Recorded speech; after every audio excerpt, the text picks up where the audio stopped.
everyone, Tony D with another hot take. The Antifa morons have not given up. And quite frankly, I was watching some of the footage from the fight or battle Portland. And let me tell you something. These Antifa morons are possessed. They're not angry. They're possessed. These guys go right up to the police station, which is totally graffitied and under siege. They're throwing stuff. They're throwing fireworks. So imagine their strategy is this. They're throwing fireworks. They're doing everything they can to demoralize the police, to get the police to respond to them and shoot them. Imagine you're that stupid. Imagine you're that stupid that you're trying to get cops to shoot you. I don't think it's going to happen because the cops got, at least out there, seem to have plenty of non-lethal weapons like the paintball, pepper ball guns, which I don't know how effective they are against these morons because they tend to, pad up and wear goggles and whatnot, and they seem to be prepared for that. So it's just this endless street battle stuff.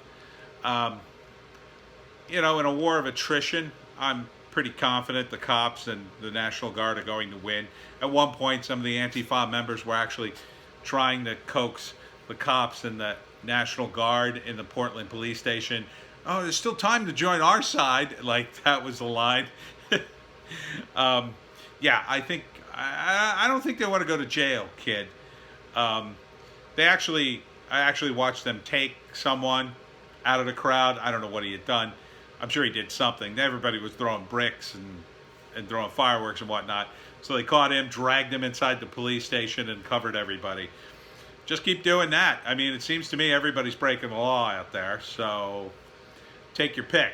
The problem is they seem to be all let go.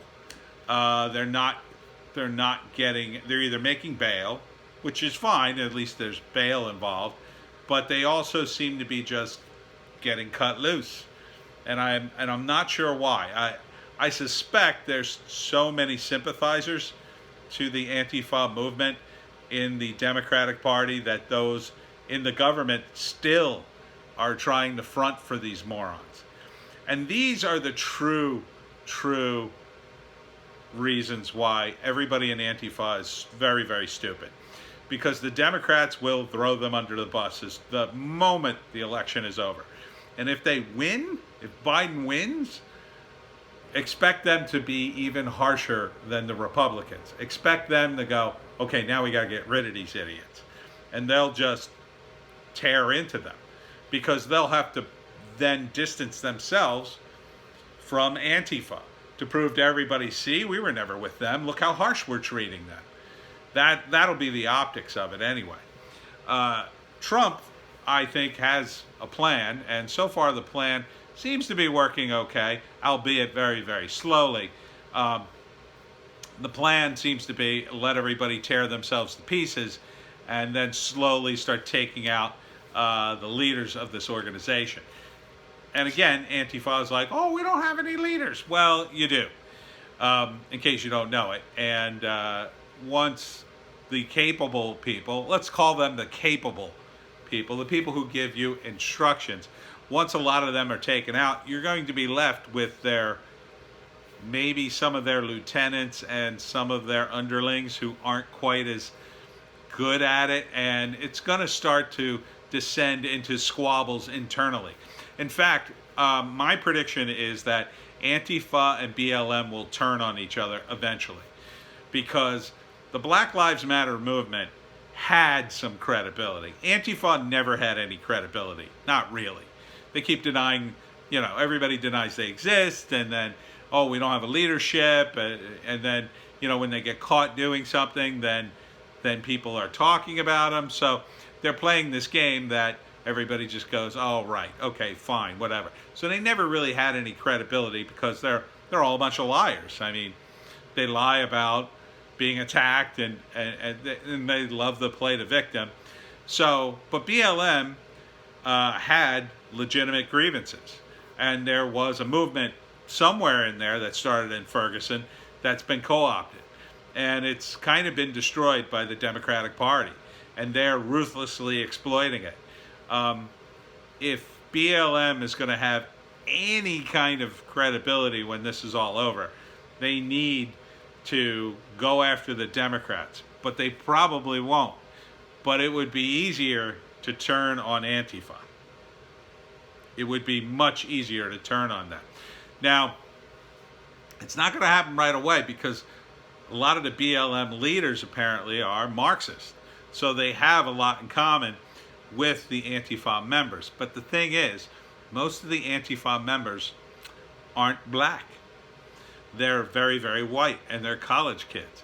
At some point, a rift's going to develop. Now, it's not going to be a racial rift, obviously, but it's going to be a rift based on, hey, you know, one side's going to go too far. And quite frankly, I don't know which side to pick. Because on the one hand, it seems like there was this call to arms in one of the protests about the Palestinians. And then on the other hand, you got the Democrats calling Mount Rushmore and the 4th of July a celebration of white supremacy. So I'm not exactly sure which one of these three groups is going to screw the pooch first and cause the others to sort of eat their own. Razorfist did a really good video in this, and his point was that you should leave these people alone to devour each other, which is probably a good thing. But at the same time, he postulates that what the left has learned, that rather than unite the left, it'll be easier to demoralize the Republicans. I don't think that's really happening.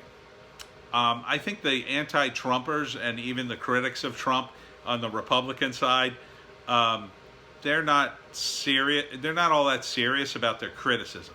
I mean, they have it, you know, but you really think people like Ben Shapiro, Ann Coulter, any of these other guys are going to vote for anybody other than Trump? No, absolutely not. And even if they were to come out and say, hey, don't vote for Trump, I don't think their audience would listen to them anyway. Trump's approval rating amongst the Republican Party is legendary. I mean, it's like 95% or more. And you had people voting for Trump during the primary in record turnout. Like record turnout for a primary that was pointless. You didn't have to vote for Trump. I mean, he was going to get it. You didn't need hundreds of thousands of people, but they came out anyway. It shows you their loyalty. They're not going to be deterred by a couple of weeks of this. On top of the fact that Trump's on top of it. He sprung his trap again. He waited for this to get really terrible. And now that he's sending in troops and cops and the mayors and governors are asking for their help because it's a mess, now he looks great, right? Because now he's daddy cleaning up baby's mess. Well, I told you, I offered you the National Guard, and you said you insulted me. You insulted me. And now they kind of have to take his help. So they're taking his help in Seattle and Portland, where it's gotten completely out of control. And slowly but surely, they're just going to grind down Antifa. Because again, Antifa is a disorganization. It's an organization. It's a disorganization. That's a good word for it. The disorganization of Antifa. Sure, they've got all these cells and they're doing this sort of fourth generation guerrilla warfare, but eventually the police will get on top of that. It'll take them a while, but they'll learn. They'll learn, and the Army has already kind of been up on that. Same thing with the National Guard. They'll get it. They'll take care of you morons eventually. Because keep in mind, this sort of fourth generational warfare, when you talk about things that happened in Iraq or Afghanistan, where, it was real fourth generational warfare or whatever, guerrilla warfare, as they used to call it, those people were willing to die for their cause. Do you think these soy latte drinkers are willing to die? No. We haven't gotten to that point yet. If these guys were willing to die, they'd already be doing, well, even more insane things. They'd be doing suicidal things. They haven't gotten to that point yet. They're escalating. I think that will happen. But in the case of, say, like ISIS, you had to get guys who were so despondent and despair that, killing themselves, that would be a step up at this point. Their lives are so miserable, they're willing to do that. Plus, they had the whole religion thing to fall back on. Well, I'm going to heaven if I do this. These guys don't have that.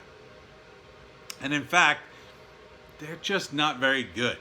I mean, yes, they can throw firecrackers at the police and scream things and make everybody's life miserable, but that's in America, right? That's only because for a while we're putting up with it. Now they're not putting up with it. And the longer this goes on, the more people will be like, oh, these guys again.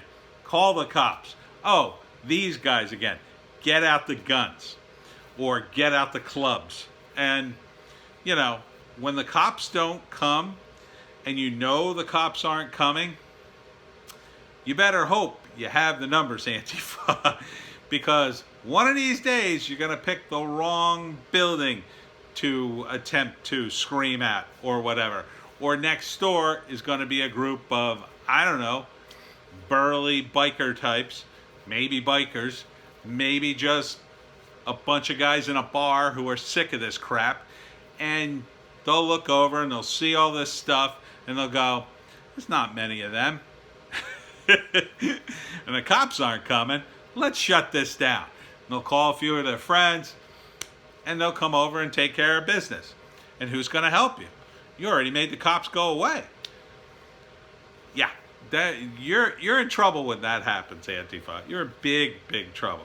Yeah, you could target individuals. You can cancel people online. But even that's starting to lose its allure. Even that won't work after a while. Twitter's going away. Oh, Twitter is definitely going away. Not this year, but soon. The moment Twitter kicks Trump off, or Trump just leaves, which will probably happen after the election, I expect him to leave Twitter. And just jump right off of it and go to Parler and tell everybody to follow him there. Just as a screw you to Jack Dorsey and the Twitter idiots. When that happens, goodbye. And if it doesn't happen right after the election, I'd expect it to happen within a couple of years of the re-election. So, these people are losing their power. And as they lose their power, they're going to get more and more desperate. But mostly they're just going to do a lot of screaming because that's what they do. They're good at being annoying and screaming. Watch the footage at the channel's name is Austin Zone. And he watches a lot of these battles. CB turned me on to it. And he does commentary. It's crazy. These people are absolutely possessed. They're zealots. And when you look at this like a religion, you can see the religious parallels between those guys and ISIS. But the difference is these are just noodly armed college kids. They don't have any real heart.